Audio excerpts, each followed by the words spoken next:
How to fix critical service failed blue screen on Windows 11. To fix critical service failed blue screen on Windows 11, try 1. Disable driver signature enforcement in Windows Safe Mode. 2.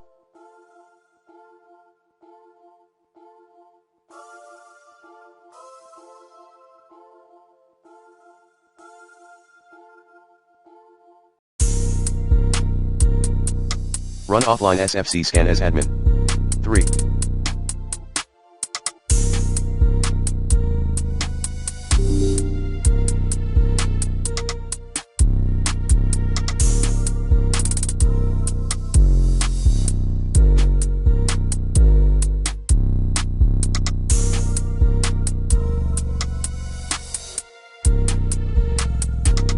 Google how to rebuild Windows BCD and MBR in its advanced recovery mode. 4.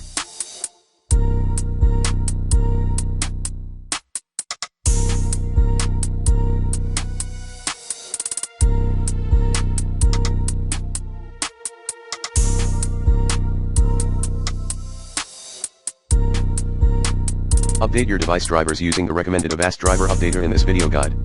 5. Run system restore. 6. Run startup repair. 7.